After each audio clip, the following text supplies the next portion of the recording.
Ya, terima kasih Kak Oki dan juga teman-teman yang sudah meluangkan waktunya untuk hadir di acara sore hari ini.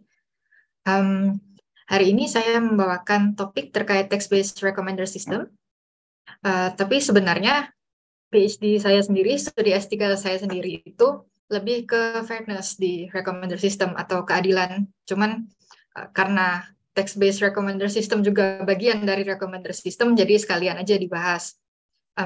Sebelumnya riset saya juga terkait teks. Jadi bagaimana kami menggunakan data teks untuk mencari pakar dan juga melakukan teknik yang namanya query expansion. Nah, tadi sudah dikenalkan oleh Kak Oki, jadi saya tidak perlu mengenalkan diri lebih lanjut. Untuk agenda pada sore hari ini, pertama mungkin karena berdasarkan survei yang teman-teman isi, sepertinya mayoritas masih belum terlalu familiar nih sama recommender system. Jadi hari ini kita bahasnya lebih ke recommender systemnya daripada terkait NLP-nya. Cuma nanti akan ada sedikit terkait NLP di bagian hands-on. Kemudian mungkin karena recommender system ini agak beda, atau bukan agak beda ya, mungkin dia agak beda sama masalah machine learning yang seperti klasifikasi atau regresi. Jadi setup eksperimen, tipikal eksperimen yang dilakukan untuk recommender system itu sedikit berbeda. Jadi mungkin kita sedikit bahas juga hal-hal semacam data cleaning dan juga bagaimana melakukan evaluasi terhadap eksperimen kita. Terus kita bakal bahas sedikit terkait resource yang ada untuk recommender system. Ini contohnya library atau misalnya jurnal dan sumber akademik lainnya yang sekiranya berguna untuk bacaan lebih lanjut apabila teman-teman berminat. Dan yang terakhir tentu saja kita akan sedikit hands-on menggunakan recommender system yang berbasis teks. Oke, jadi untuk pertama terkait introduction ke recommender system atau singkatnya REXSys. Ini akan saya bahas secara high level, jadi secara umum konsepnya seperti apa, dan juga mungkin akan masuk ke bagian teknisnya sedikit. Oke, pertama-tama, apa itu recommender system? Sederhananya, ini adalah sebuah sistem yang bisa menjodohkan sebuah produk ke sekumpulan user. Nah, penjodohannya itu dilakukan sehingga usernya ini nanti akan berinteraksi dengan itemnya. Contohnya gimana? Kalau misalnya teman-teman di sini familiar dengan Netflix,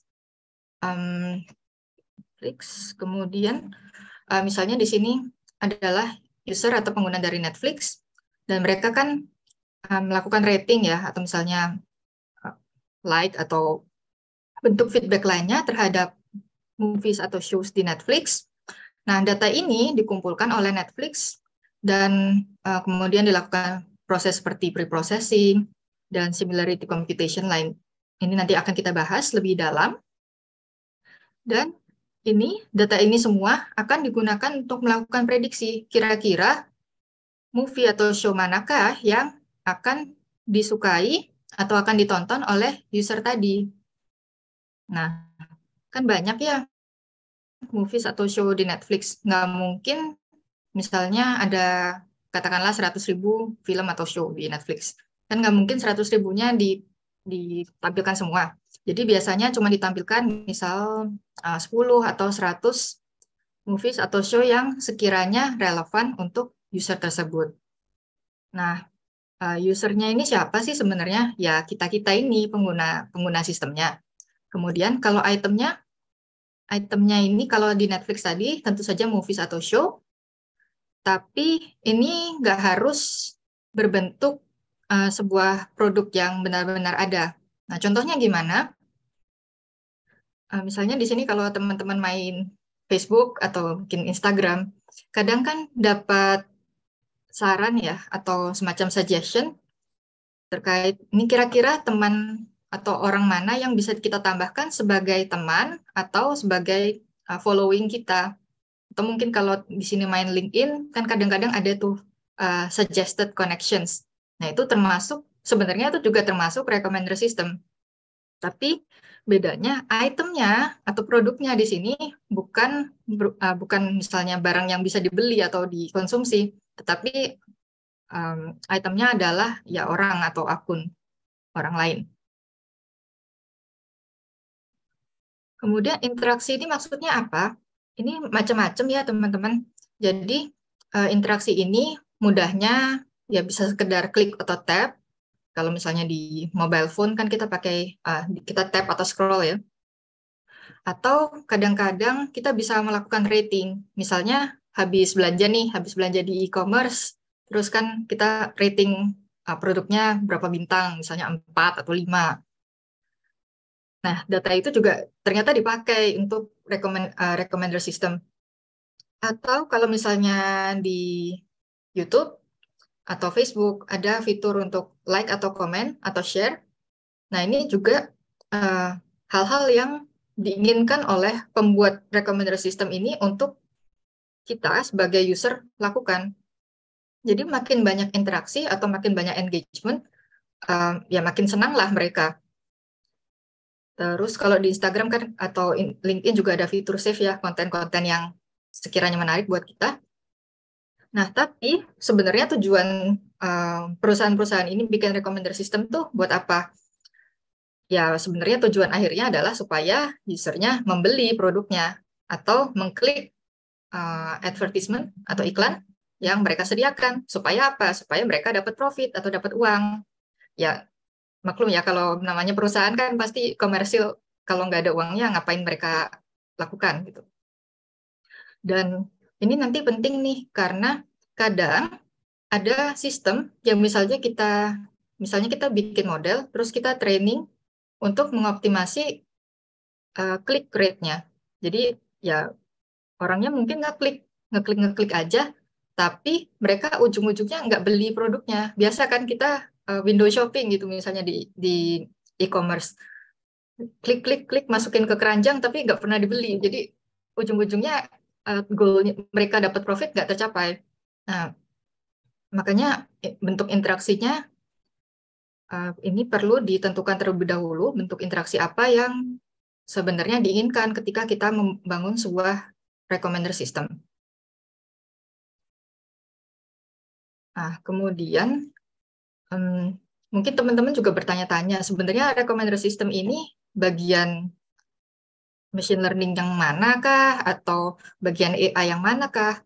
Sebenarnya recommender system itu sejatinya adalah bagian dari bidang studi yang namanya information retrieval. Jadi kalau menurut klasifikasi yang dibuat oleh ACM Computing, ini salah satu organisasi komputasi terbesar di dunia, recommender system itu bagian dari information system dan information retrieval juga bagian dari information system. Bedanya apa? Kalau information retrieval, mungkin salah satu contoh yang paling sering kita gunakan adalah search system. Misal kalau misalnya kita pakai search engine seperti Google, kita kan perlu untuk mengetikkan kata kunci ya, atau query dalam bentuk kalau nggak teks, bisa juga gambar kalau di Google, untuk melakukan pencarian informasi. Nah, recommender system ini kan sebenarnya mirip-mirip ya, tapi hebatnya lagi, kita bahkan tidak perlu melakukan pencarian atau memberikan query ini. Jadi, pertanyaannya adalah, lalu query-nya apa dong yang dipakai oleh sistem rekomendasi untuk melakukan rekomendasi kepada kita? Nah, ini akan kita bahas. Jadi, bagaimana caranya sistem ini merekomendasikan item ke user. Oke. Ya, mungkin teman-teman juga pernah bertanya-tanya kan, kenapa kok misalnya buka YouTube, kok isinya beda sama YouTube yang dibuka teman. Nah, itu karena recommender system juga sih. Dan bagaimana cara kerja recommender system ini juga hari-hari ini dia makin transparan ya, karena sudah banyak hukum atau regulasi, terutama di wilayah Eropa dan Amerika, yang mengharuskan bahwa situs atau aplikasi itu perlu menjelaskan kepada usernya dengan bahasa yang mudah dipahami oleh awam bagaimana mereka memberikan rekomendasi ini. Karena ada isu privasi data juga ya. Nanti saya akan jelaskan lebih lanjut. Jadi sekarang mereka ini sebenarnya udah provide penjelasan bagaimana mereka memberikan rekomendasi. Contohnya di YouTube ada satu halaman khusus untuk menjelaskan tentang hal ini. Dan di sini saya highlight beberapa kata kunci. Jadi mereka itu menggunakan banyak, katakanlah, sinyal atau indikator untuk merekomendasikan video di timeline kita atau di setelah kita nonton video di YouTube kan biasanya ada video lain yang muncul sebagai next. Nah, itu juga termasuk bagian dari recommender system. Nah, data apa aja yang dipakai? Playback, kemudian search history kalau kita enable. Jadi harus hati-hati nih kalau misalnya kita enable search history, ya disimpan tuh sama YouTube dan digunakan mereka untuk melatih algoritma mereka untuk merekomendasikan hal-hal atau video kepada kita. Terus channels yang kita subscribe itu juga dipakai sebagai indikator. Jadi misalnya kita suka subscribe channel koki gitu ya, channel masak-masak. Ya kemungkinan besar ada banyak video masak-masak yang akan muncul di timeline kita karena ya YouTube mengira kita bakal suka kalau direkomendasikan video masak-masak. Ada juga hal seperti negara dan waktu. Jadi misalnya misalnya sekarang saya tinggal di Denmark kan. Sekarang udah sangat jarang mendapatkan rekomendasi konten dari Indonesia.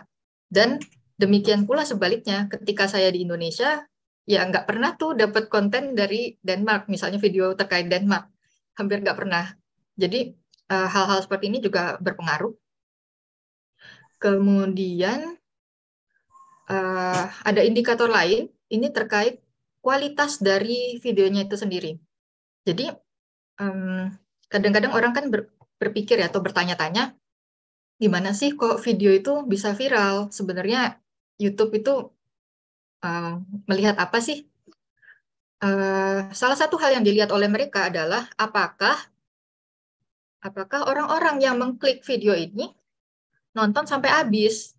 Makanya kalau teman-teman perhatikan konten creator, mungkin video mereka nggak panjang-panjang ya. Itu antara lain karena ya algoritma ini, mungkin mereka sudah mempelajari itu dan menyadari bahwa ternyata kalau mereka bikin konten yang panjang-panjang nggak bakal viral nih kalau terlalu panjang karena orang-orang udah keburu bosen terus udah ditutup nih di tengah-tengah.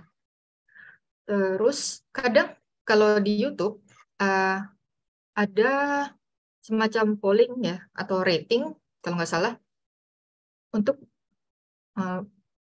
membantu YouTube ini mengetahui sebenarnya rekomendasi video ini kita sukai atau enggak atau seberapa cocok rekomendasi yang mereka berikan ke kita. Ini namanya direct feedback. Jadi kalau semacam klik tadi itu namanya implicit feedback.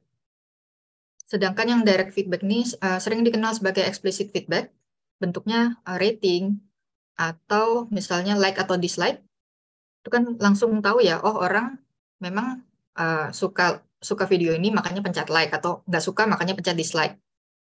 Kalau klik itu, dia sebenarnya bukan indikator yang reliable ya kadang-kadang. Kadang kan orang ngeklik video karena kepencet gitu, atau ketutup. Ya hal-hal seperti itu kan kadang nggak sengaja ya. Sedangkan kalau like atau dislike itu lebih reliable karena biasanya orang mikir dulu kan, ini produk e-commerce ini harus saya rating berapa ya. Nah kira-kira seperti itu untuk YouTube. Nah media sosial lain gimana? Sama, Instagram juga sudah mulai transparan ya terkait hal ini. Misalnya akun Instagram yang kita follow itu berpengaruh ke rekomendasi yang kita terima juga. Kemudian foto dan video yang kita like di Instagram itu juga berpengaruh. Jadi meskipun sekarang orang lain udah nggak bisa ngelihat langsung history like sama history like dan komen kita, kecuali mereka ngestok ya. Tapi hal-hal tersebut juga tetap disimpan oleh Instagram.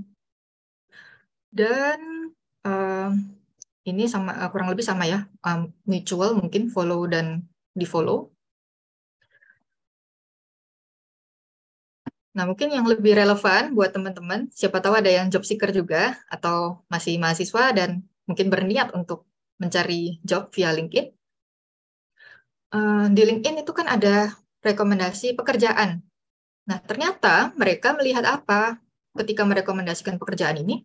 Mereka melihat berdasarkan profil dan juga search history.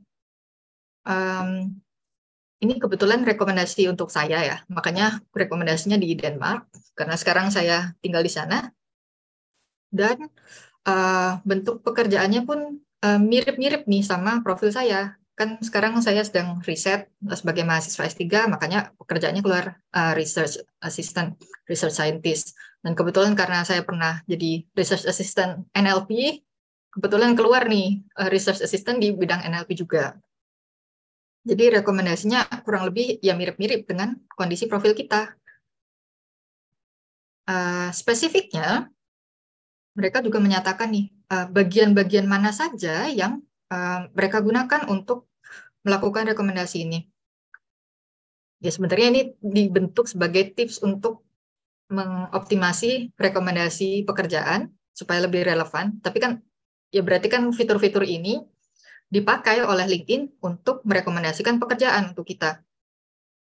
Jadi kalau kita sering nge-search job title di lokasi yang kita inginkan, ya rekomendasinya akan keluar dari dengan job title yang mirip-mirip dan di lokasi yang sekitar situ.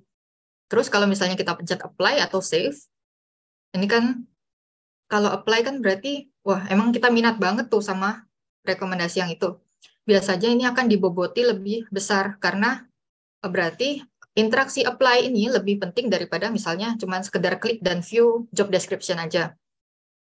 Kalau save, ya mungkin nggak segede apply, tapi kan berarti, oh ini penting, berarti harus di save. Jadi ya bobotnya antara klik dan apply.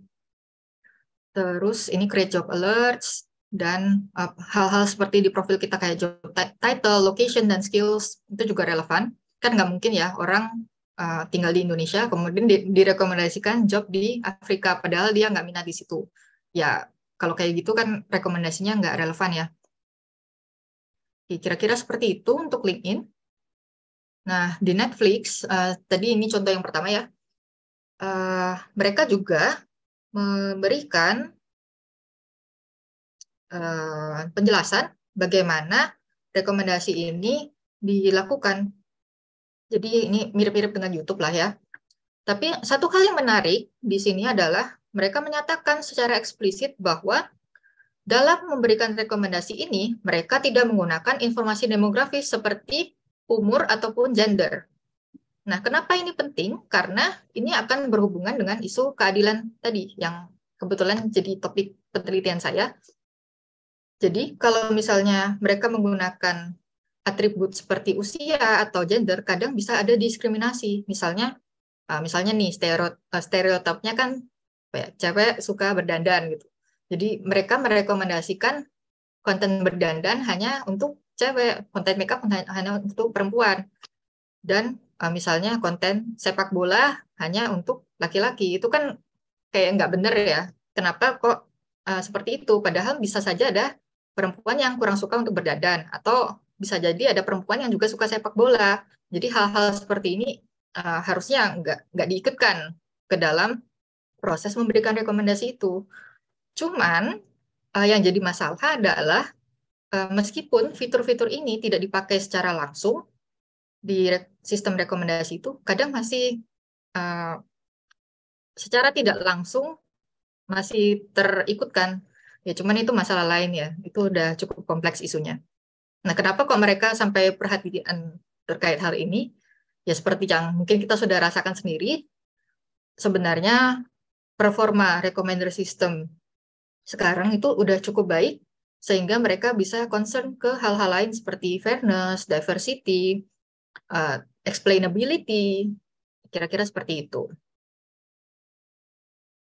Oke, jadi kalau kita ringkas bagaimana proses rekomendasi itu berlangsung, rekomendasi dibuat berdasarkan data dan aktivitas kita, jadi data profil kita, kemudian aktivitas yang kita lakukan, dan juga data dan aktivitas orang-orang di jaringan kita di sosial media atau aplikasi yang kita gunakan tersebut.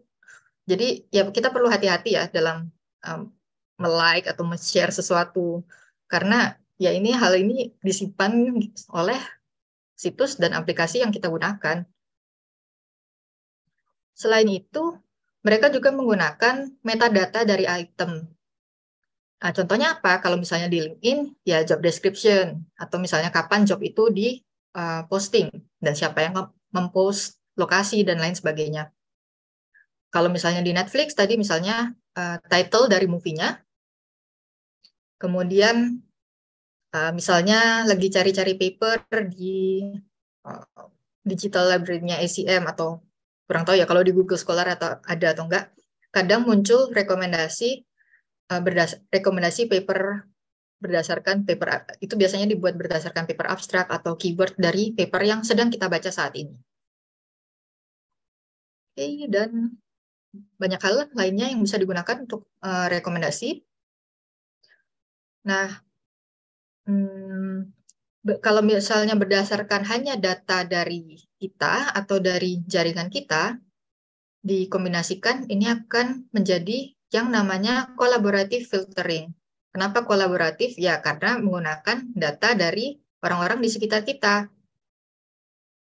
Kalau tidak menggunakan data dari jaringan atau teman-teman kita, namanya content-based recommendation, karena hanya menggunakan ya data kita sendiri dan juga data dari konten yang ada di aplikasi atau situs tersebut. Oke, kemudian, nah kenapa kok misalnya disebut text-based recommender system? Ya, pada data yang menggunakan teks, tadi contoh-contoh yang kita sudah bahas tadi, semuanya menggunakan teks kan ya, kayak misalnya LinkedIn itu ada teks di job description-nya, kemudian movie title tentu saja itu isinya teks, paper abstrak apalagi isinya teks semua. Makanya biasanya kalau content-based recommendation ini menggunakan teks, tapi ada hal-hal lain juga yang bisa digunakan ya, misalnya kalau kita punya image dari item-item tersebut, itu bisa digunakan sebagai indikator untuk rekomendasi juga. Oke, nah mungkin saya jelaskan sedikit terkait bedanya kolaboratif filtering sama content-based recommender secara lebih high level ya.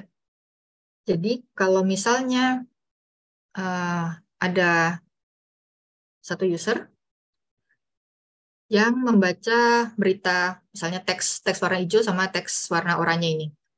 Kemudian ada user lain yang warna biru, dia juga membaca artikel yang sama. Kemudian karena mereka membaca artikel yang sama di di waktu sebelumnya, mereka bisa dikatakan sebagai pengguna yang mirip atau user yang mirip berdasarkan history bacanya tadi. Kemudian kalau misalnya salah satu dari user ini membaca artikel lain, misalnya artikel biru ini,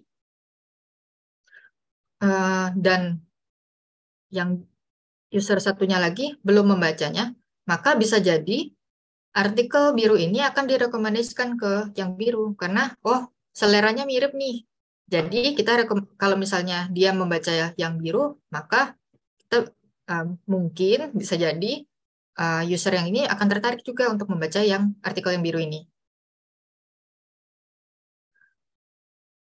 Tipe collaborative filtering ada dua ya secara umum. Ada yang memory based, ini nggak pakai machine learning, tapi tetap saja termasuk artificial intelligence. Jadi prediksi rekomendasinya ini dibuat hanya berdasarkan memori dari data yang dimiliki sebelumnya. Jadi yang digunakan adalah kan user di recommender system nggak cuma 2 ya. Misalnya ya pengguna YouTube katakanlah 1 juta lah. Mereka akan mencari user-user yang similar dengan kita. Dan caranya gimana? Ini bisa dilakukan dengan menggunakan distance measure. Jadi ada distance measure seperti cosine similarity dan lain sebagainya yang bisa digunakan untuk mencari user mana yang representasinya dekat dengan kita. Salah satu contoh algoritmanya adalah k-nearest neighbor. Jadi menggunakan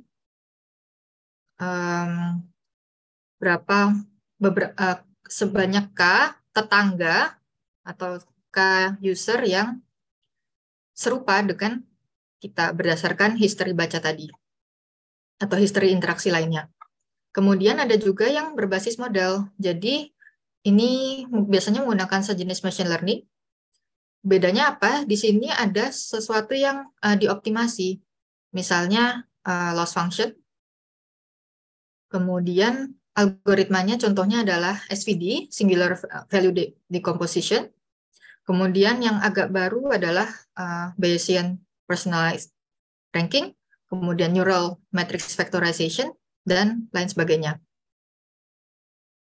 Ini kalau misalnya tertarik bisa di Google nama-nama algoritma ini untuk tahu lebih lanjut. Kemudian keuntungan dan kekurangan dari metode ini apa? Kalau collaborative filtering, karena kita tinggal masukin aja nih data-datanya ke model, kita nggak perlu repot-repot untuk mempelajari terlalu dalam domainnya, karena embedding atau representasinya akan secara otomatis dibuat oleh modelnya. Kemudian,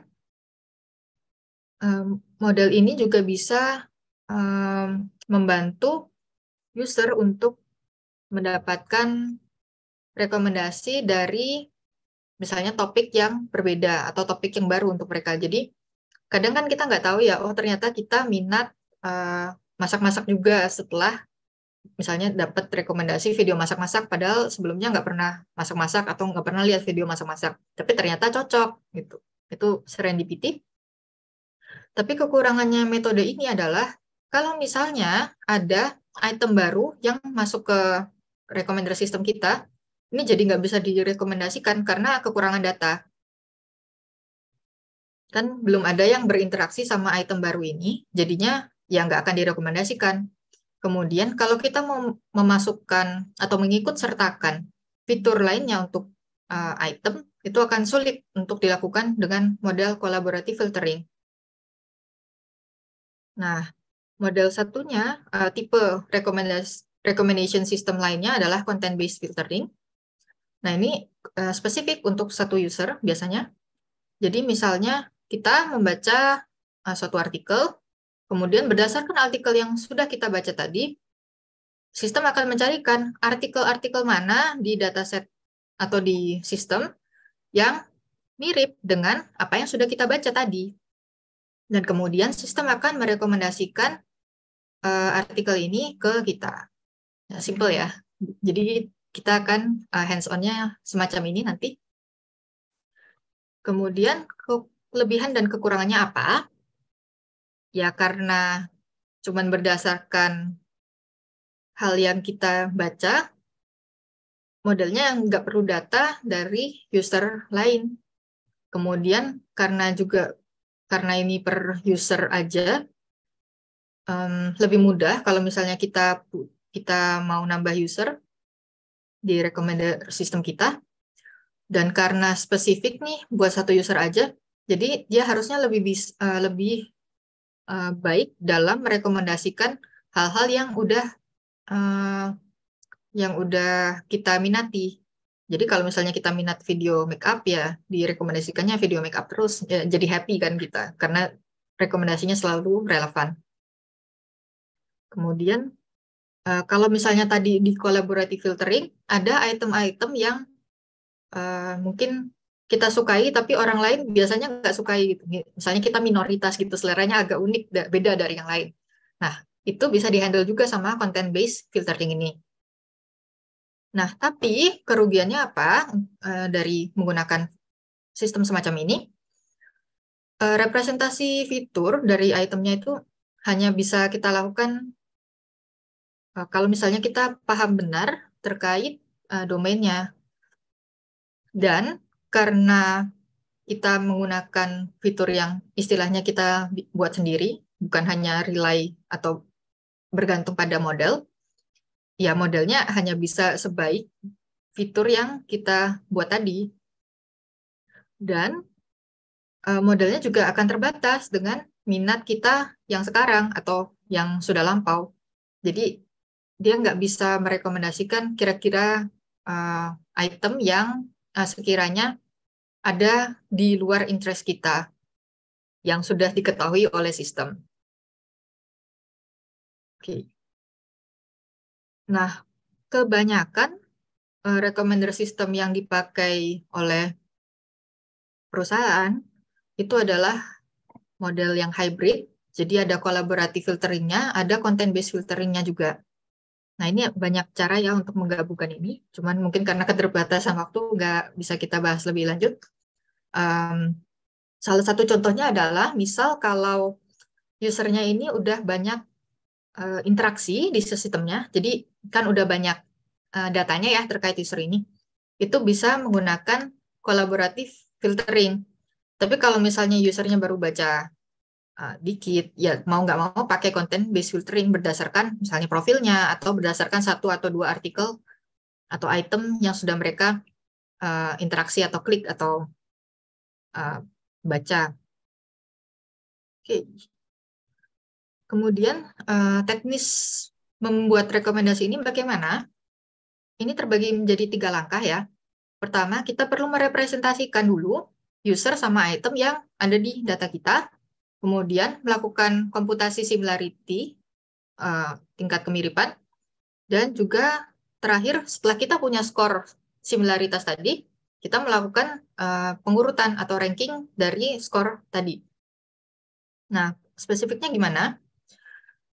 Karena komputer biasanya mereka lebih model itu biasanya di training menggunakan suatu bentuk angka atau bentuk numerik. Jadi kita perlu merepresentasikan user dan item ini dalam bentuk numerik dulu, misalnya vektor. Dan ini dilakukan berdasarkan history interaksinya. Jadi misalnya kalau menggunakan teks, ya kita bisa menggunakan misalnya deskripsi dari item untuk mencari TF-IDF atau misalnya word embedding dari deskripsi item tersebut, lalu kita buat representasi dari itemnya. Misalnya, ini nanti akan kita coba juga, kan ada banyak kata ya dalam suatu, misalnya deskripsi film, itu kita cari satu persatu, embedding per token atau per katanya, kemudian kita agregasikan, misalnya bisa ditambahkan atau di average, dicari ratanya, dan kita akan mendapatkan representasi vektor dari item atau movie tersebut. Kemudian untuk penggunanya, mendapatkan representasi penggunanya, kita cari item yang sudah mereka interaksi, kemudian tinggal diagregasi saja vektor-vektor dari item yang mereka sudah interaksi tadi untuk mendapatkan representasi user. Nah, kemudian kalau komputasi similaritas, ini populernya menggunakan cosine similarity ya. Jadi, kalau kita sudah punya representasi dari suatu user, misalnya vektor seperti ini, dan kemudian representasi item A misalnya, kita bisa menggunakan cosine distance untuk melihat seberapa dekat sih user B ke item A ini. Ya kalau misalnya dekat, nah berarti kan, oh mirip-mirip nih antara konten dari item A dengan konten-konten yang sudah pernah dikonsumsi oleh user B. Nah, kemudian kalau udah dapat cosine similarity dari suatu user dengan semua item di dataset, kita bisa cari misalnya 50 atau 10 item dengan cosine similarity tertinggi, dan itu akan menjadi rekomendasi yang diberikan ke user. Ya, ini mirip-mirip juga dengan bagaimana recommender system yang ada di luar sana bekerja. Jadi pertama, kan ada banyak tweet ya, dalam 1 detik bisa ada jutaan tweet, nggak mungkin semuanya direkomendasikan ke kita untuk muncul di timeline. Jadi Twitter melakukan pre-filtering untuk mencari tweet yang relevan, misalnya sekitar 1.500 tweet. Kemudian dari 1.500 tweet tadi, mereka akan diurutkan berdasarkan tingkat, ya misalnya similaritasnya atau tingkat kira-kira ini bakal relevan dengan user yang direkomendasikan atau enggak. Barulah setelah itu, kalau misalnya user ada ngeblok orang atau mute orang, atau misalnya ada konten yang not safe for work, itu akan di remove dari rekomendasinya. Dan ya kurang lebih seperti itu untuk bagaimana cara kerja algoritma di Twitter secara very high levelnya. Ini baru-baru agak viral nih, karena mereka baru katakanlah mengopen recommendation algoritmnya. Padahal ya sebenarnya ini sudah jadi rahasia umum lah. Rahasia yang benerannya nggak di-open sama Twitter. Oke, kita masuk ke eksperimen setup. Jadi sebenarnya banyak hal yang bisa dibahas di sini, tapi yang penting adalah cleaningnya, kemudian bagaimana cara split datanya menjadi training dan testing, dan juga bagaimana kita melakukan evaluasi terhadap performa recommender system yang kita buat. Sebagaimana layaknya AI lainnya, kalau misalnya kita punya model yang perfect nih, dia bagus banget, udah misalnya akurasinya tinggi lah atau presisinya tinggi. Tapi kalau misalnya kita pakai dataset yang kurang baik, ya keluarnya adalah prediksi yang kurang baik juga. Kalau misalnya di recommender system, ada beberapa hal yang perlu kita bersihkan, misalnya interaksi yang duplikat. Ya kadang kan orang nonton video mungkin nggak cuma sekali ya, misalnya 2 kali, kemudian atau misalnya ngasih rating, review nggak cuma sekali. Nah, itu harus dibuang, atau misalnya karena ratingnya uh, diubah. Misalnya dulu nggak suka nih, nggak suka nonton suatu video, jadi dislike. Kemudian tiba-tiba muncul lagi dan ternyata jadi suka. Berarti kan itu berubah ya jadi like.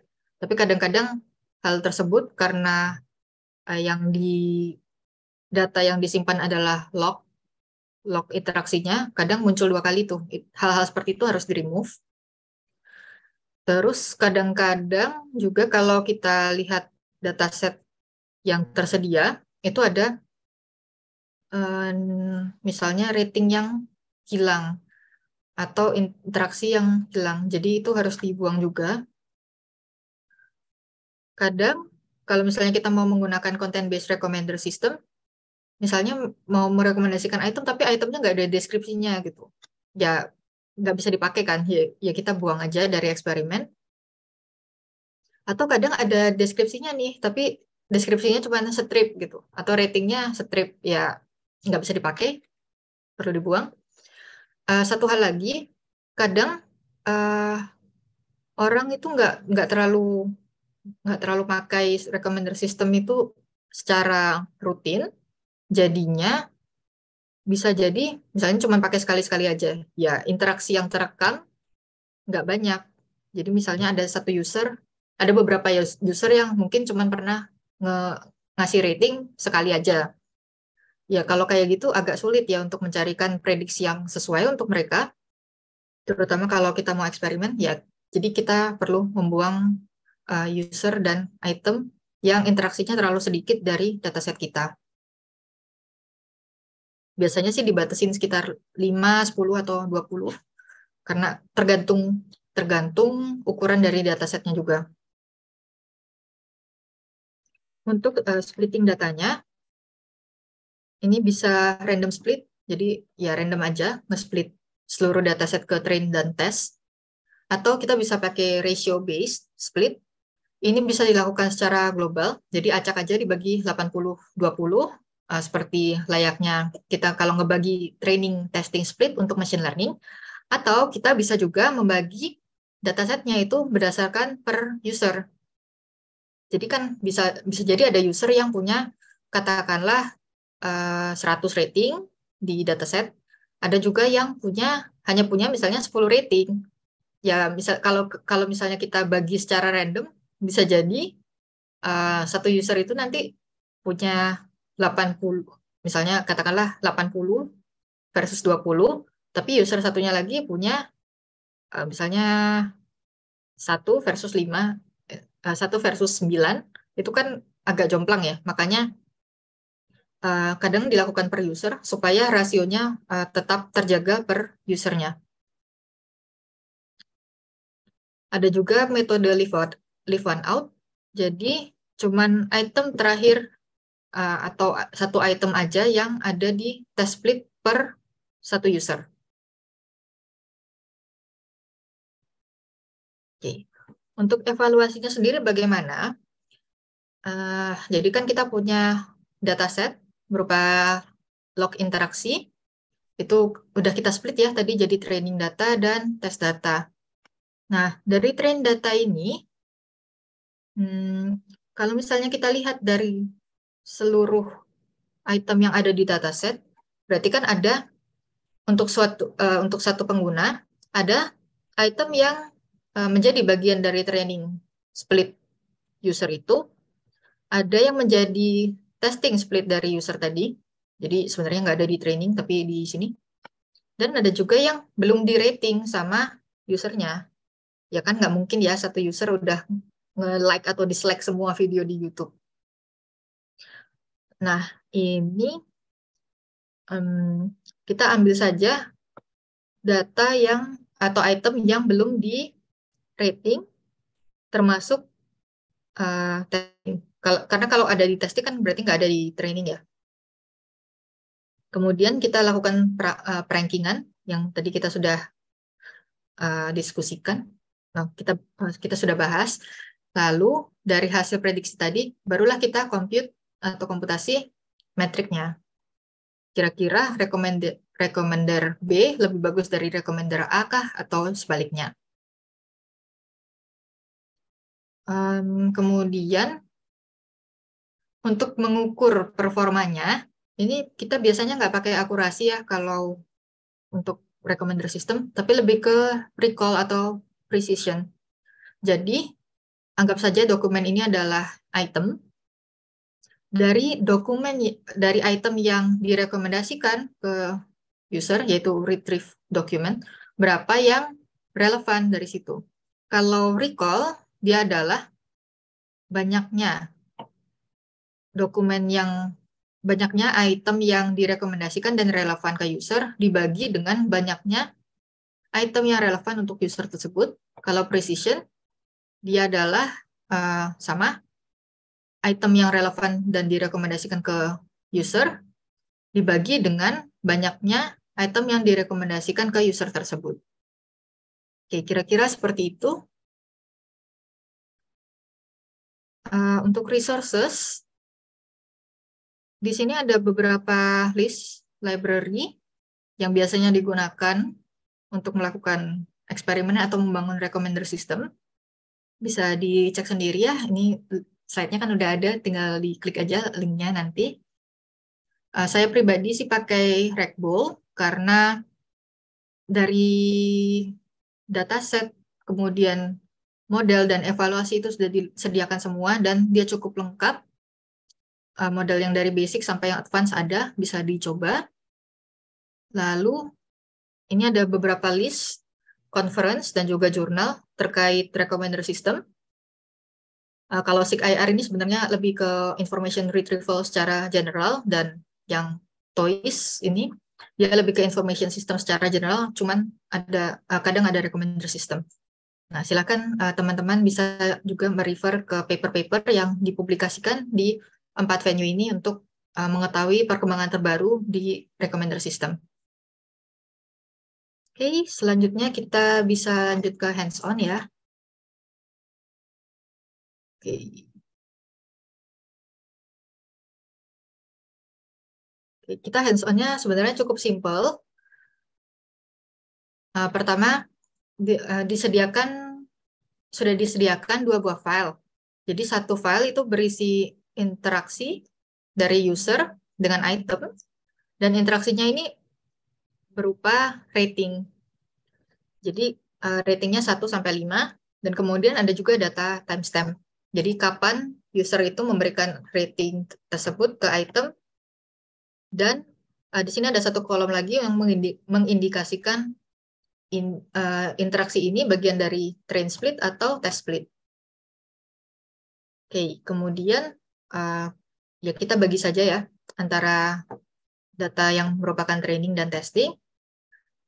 Jadi kalau dilihat kurang lebih seperti ini, bisa di print dengan menggunakan dot head. Nah, selanjutnya kita perlu cek nih bahwa nggak ada rating yang duplikat. Jadi satu user nge-rate satu item ya satu kali aja kan, atau satu user berinteraksi dengan item dan memang benar ratingnya ada dan antara 1-5.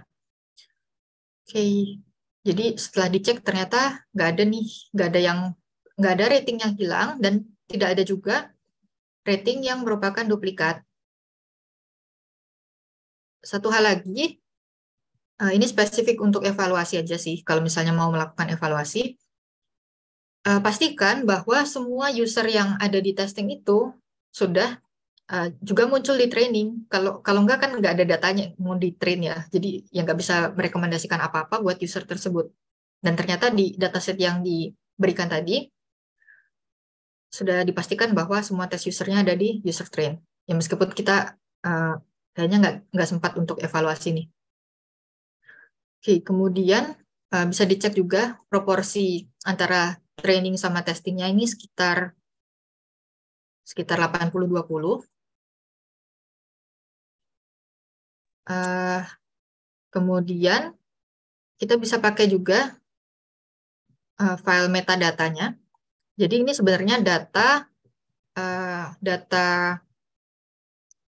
film. Jadi tadi usernya ya user manusia, kemudian itemnya adalah film. Dan di sini kita punya data title atau judul filmnya dan juga deskripsi dari filmnya itu di dalam kolom overview. Lalu kita cek, jangan-jangan ada nih yang film yang nggak punya judul atau overview. Jadi kita harus drop, dan ternyata kali ini ada, karena aslinya sekitar 1480, jadi ada 7 yang kosong. Terus ini simpelnya, kita gabungkan aja semua fitur teks yang ada di metadata kita, yaitu title sama overview-nya. Jadi di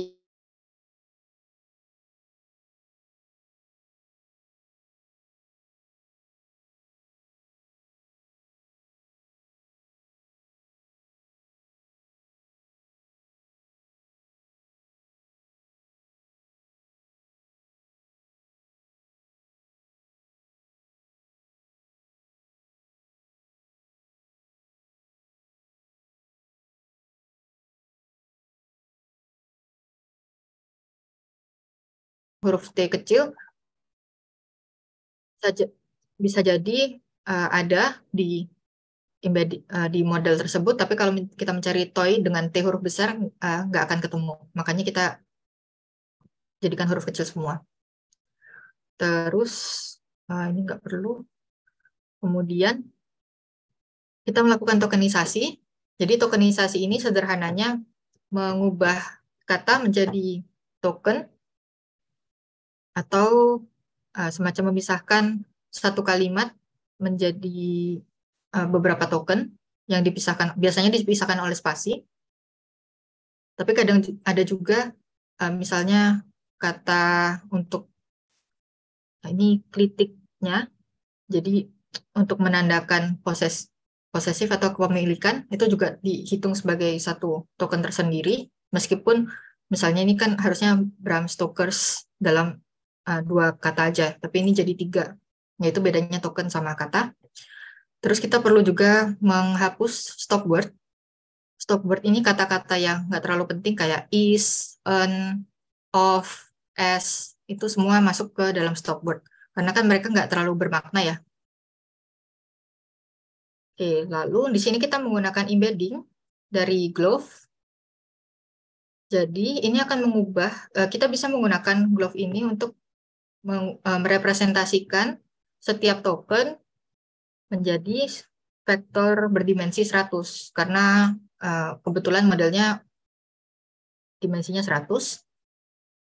Contohnya, misalnya kalau kita mencari vektor dari kata movie, vektornya seperti ini. Jadi angka-angka aja, kita nggak tahu sebenarnya maknanya apa, tapi direpresentasikannya seperti itu oleh modelnya.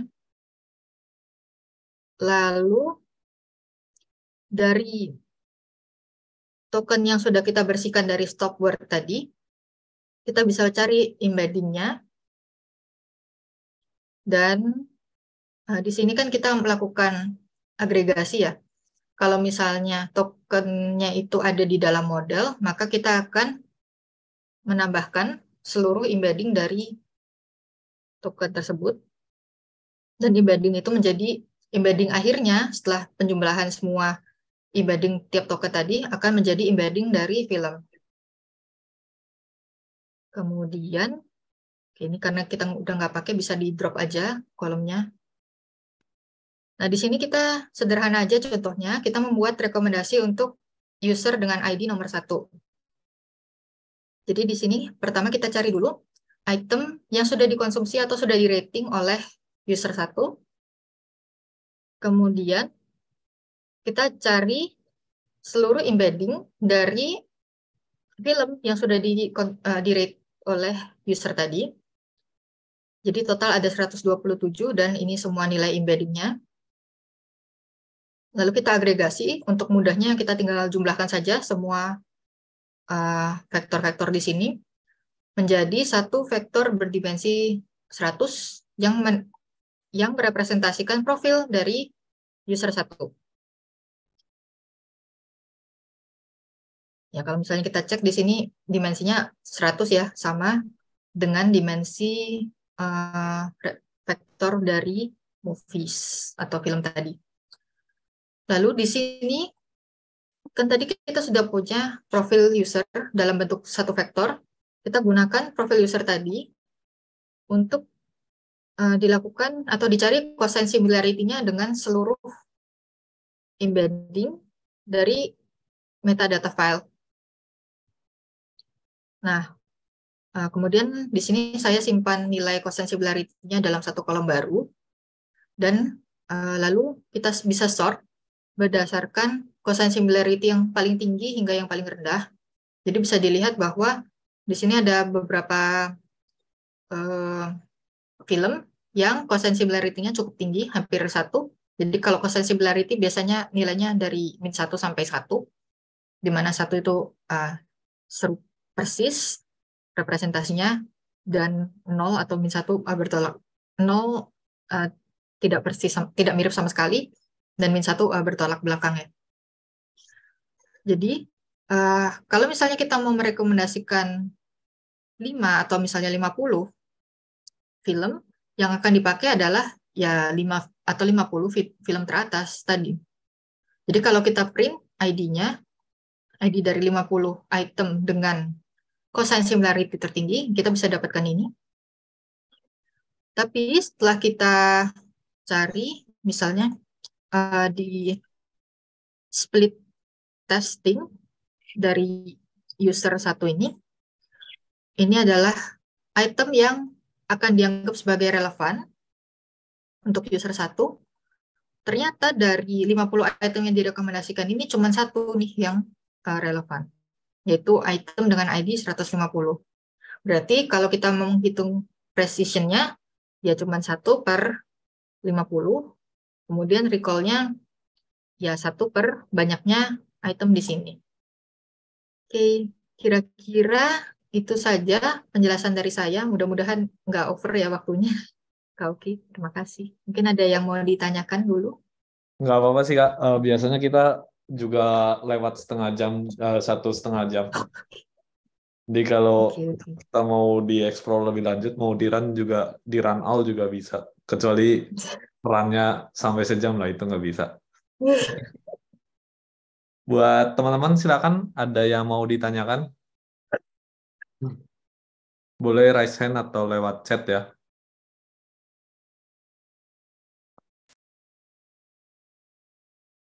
Silakan ya, boleh nih terkait tadi materinya atau dari sisi hands-on-nya ada yang masih eh, belum dipahami, boleh ditanyakan ya. Oke, ada satu nih dari Kak Rahadian. Di line terakhir maksudnya gimana ya Kak? Oh ya, oke. Terima kasih pertanyaannya, Mas Rahadian ya. Jadi, ini kan kita punya uh, list dari top 50 item yang direkomendasikan. Terus kita punya list dari item yang relevan juga buat user yang sama. Kemudian di line terakhir ini kita ubah tipe datanya menjadi set atau himpunan, sehingga dipastikan bahwa um, ID item yang ada di dua list ini sama-sama unik. Maksudnya nggak ada yang double ya, misalnya 1180 bisa jadi dia muncul 2 kali, tapi harusnya nggak.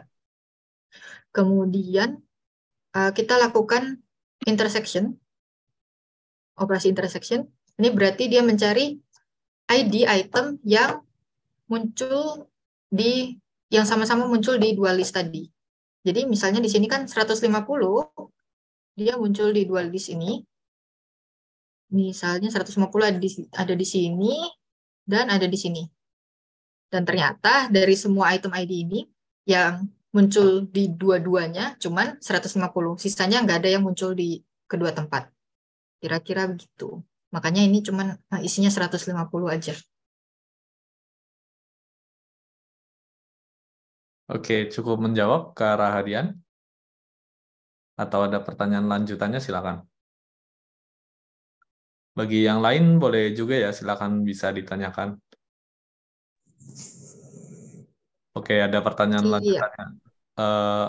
Maksudnya seperti di cross check gitu, item yang mana yang kedua atau gimana?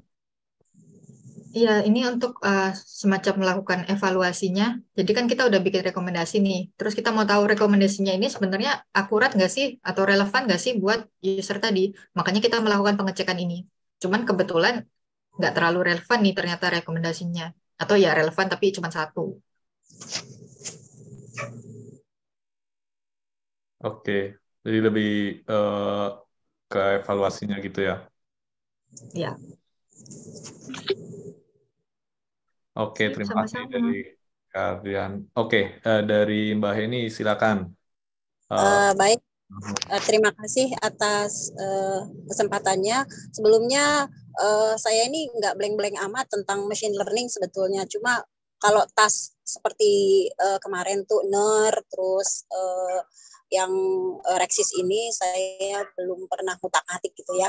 Jadi tadi saya agak miss gitu yang disampaikan. Apa ya tadi yang katanya sebenarnya program ini nggak sulit tapi bisa masuk kategori machine learning gitu. Yang apa tadi ya? Information retrieval. Oh, information retrieval. Oh ya. Nah, itu pakai itu ya. Kalau misalkan untuk topik penelitian meskipun dia mungkin nggak serumit metode-metode yang lain gitu, itu masih ini nggak sih? Masih bisa nggak gitu? Itu saja. Terima kasih. Iya, masih kalau jawaban singkatnya masih bisa ya, Mbak Heni. Bahkan ada satu conference khusus buat recommender system, berarti kan masih banyak nih yang perlu diteliti. Jadi kalau misalnya di Indonesia pun mungkin kurang populer ya sistem rekomendasi ini, makanya banyak yang kurang familiar juga kayaknya. Tapi Iya, saya juga iya, kurang begitu mengalami.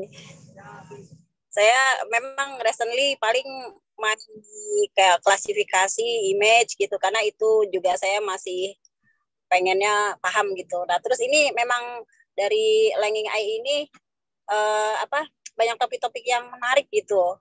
Cuma saya bukan baru dengar sih, cuma saya belum menekuni aja gitu. Nah, kebetulan topiknya hari ini tentang rekomendasi sistem. Ya, ya udah itu aja, Kak. Makasih ya atas iya sama-sama Kak. Oke, mungkin menambahkan ya. Jadi mungkin kayak topiknya Katere mungkin ya kayak domain adoption itu ya. Sebenarnya di Indonesia belum masih masih jarang banget ya, dan secara topik itu masih terbuka banget ya. Kayak misal yang kalau nggak salah saya baca papernya Katere itu yang tentang apa namanya? Yang pakar, recommender sistem pakar gitu kan ya. Itu berarti salah satu bentuk domain adoption-nya gitu atau bukan Katere buat Iya, peluang. bisa bisa bisa dibuat seperti itu dengan data teks bahasa Indonesia. Nah, itu sangat terbuka sekali tuh, karena masih jarang nih riset yang pakai data bahasa Indonesia untuk melakukan atau membuat rekomendasi. Oke, jadi justru karena tadi ya belum familiar, justru malah secara apa peluang buat riset itu malah justru sangat terbuka sekali ya. Oke, thank you banget Mbak, ini pertanyaannya jadi membuka nih buat kita semua, buat yang tertarik ke sini. Ini peluangnya masih besar banget buat bahasa Indonesia karena masih sedikit banget. Oke, mungkin ada yang lain?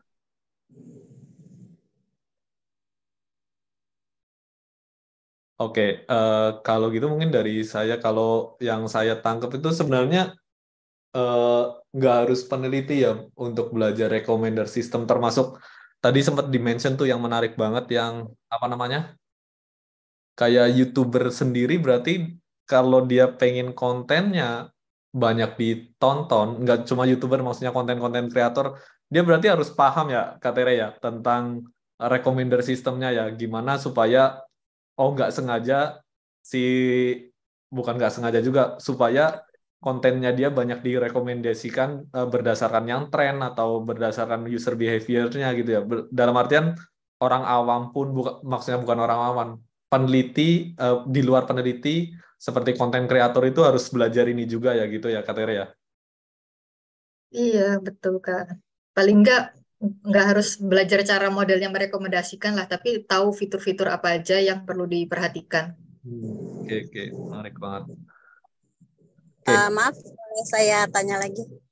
silakan Bu ini. Oh iya, kayaknya dari tadi tentang berkaitan dengan video ya.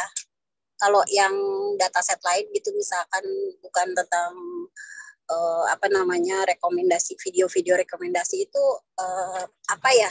Maaf nih, saya memang belum baca sama sekali sih penelitian tentang rekomendasi sistem ini gitu. Jadi mumpung lagi ada webinar ya udah sekalian aja gitu ya saya tanya.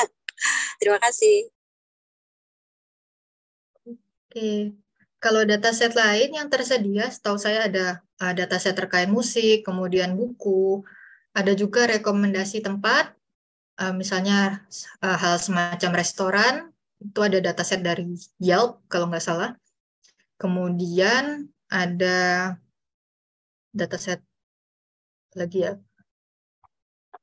kebanyakan komersil sih, kayak misalnya produk-produk e-commerce seperti itu. Jadi nggak cuman movies atau show aja yang direkomendasikan. Berarti nggak berupa kayak video audio aja gitu ya. Jadi kayak misalkan website juga bisa ya. Jadi Website saya bisa sih. kalau rekomendasi misalkan restoran gitu ya tadi ya, atau apa gitu, itu datanya maksudnya kalau ini kan ngambil dari YouTube gitu ya. Kalau kalau kayak gitu kan ngambilnya dari database-nya dari mana gitu loh maksud saya. Soalnya kan Oh, saya terus terang aja untuk kepentingan penelitian gitu ya. Jadi memperoleh data itu satu hal yang buat saya pribadi itu penting gitu, supaya saya bisa tahu saya dapat data dari mana gitu ya. Nah, itu aja, makasih. Iya, jadi kalau misalnya data rekomendasi ini biasanya orang-orang scraping. Jadi ambil data, misalnya melakukan scraping dari e-commerce, atau misalnya kalau tempat restoran itu bisa dari Google Maps, Google Review, itu kan ada data-data terkait restoran, kemudian ada data review dari orang-orangnya juga. Itu bisa digunakan sebagai rekomendasi. Nah, yang susah adalah mengumpulkan user yang sama untuk merating tempat-tempat ini, karena kan kita butuh ratingnya dan perlu diuji coba ke user yang sama. Nah, itu bisa jadi juga perlu anotasi secara manual. Cuman memang agak sulit, makanya orang-orang biasanya nggak ngambil data sendiri untuk recommender system ini, tapi memanfaatkan data yang sudah ada. Jadi bisa coba kerjasama dengan perusahaan-perusahaan yang memang punya datanya. Misalnya, kalau yang saya tahu tuh mungkin e-commerce di Indonesia, yang mereka tentu punya data-data seperti ini. Cuman apakah mereka mau berbagi datanya itu urusan lain gitu. Terima kasih. Oke, thank you banget. Nah, ya emang sih sebenarnya nggak cuma recommender system, betul sih apa yang di-mention Mbak Eni tadi ya. Karena Ya. pokoknya semua riset tuh kendalanya dataset gitu. Makanya kita seringnya itu orang Indonesia kalah sama peneliti-peneliti besar yang mereka punya resource. Oke, ada pertanyaan lagi nih dari Kak Nur Fauzan. Untuk stopwatch sendiri, Kak, baiknya bikin sendiri atau ambil di internet saja yang udah ada? Kalau saran saya sih bisa ambil dari internet ya, cuman kadang-kadang perlu dicek tuh stoppernya memang list kata yang kira-kira nggak berguna atau enggak, karena tergantung tasknya. Kadang bisa jadi ada stop word yang dianggap stop word oleh suatu daftar stop word, tapi ternyata itu penting buat kasusnya kita. Cuman kalau mayoritas sih memang daftar stop word-nya benar itu, jadi bisa ambil langsung dari internet.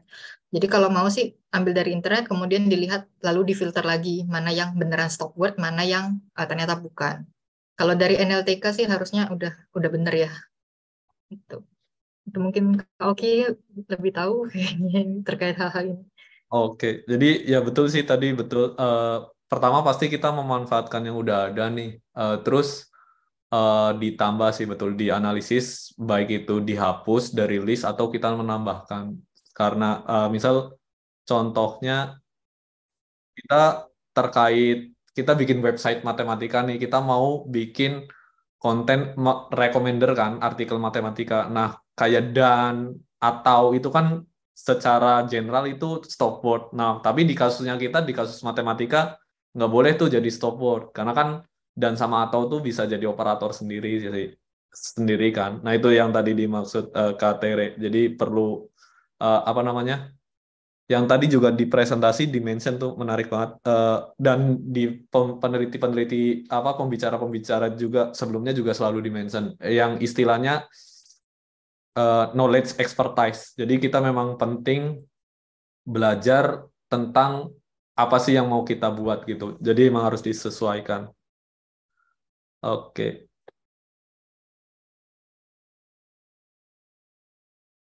Oke, terima kasih dari Kak Nur Fauzan untuk KTR. Ya, sama-sama. Oke, ada yang lain? Oke, ya, sepertinya sudah tidak ada lagi. Mungkin satu dua kata penutup dari Kak Tere, silakan sambil Kak Tere memberikan kata-kata penutup. Teman-teman mohon berkenan on cam ya bagi yang bisa dengan background sore kita hari ini gitu, untuk dokumentasi nanti. Ya, silakan Kak Tere.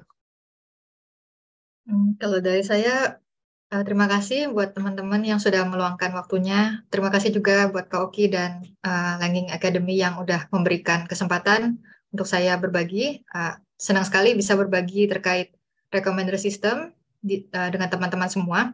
Ya, semoga harapan saya adalah lebih banyak riset atau implementasi rekomendasi sistem dari teman-teman di Indonesia. Sekian, terima kasih. Oke, thank you banget Kak Tere atas ilmunya nih, bermanfaat sekali, terutama karena rekomendasi sistem ini masih sangat jarang ya di Indonesia. Jadi ini benar-benar yang bermanfaat sekali buat kita. Terima kasih sudah meluangkan waktunya, menyiapkan materi dan lain-lain untuk kita semua. Akhir kata saya tutup, kurang lebihnya mohon maaf. Wassalamualaikum warahmatullahi wabarakatuh. Sampai jumpa, terima kasih.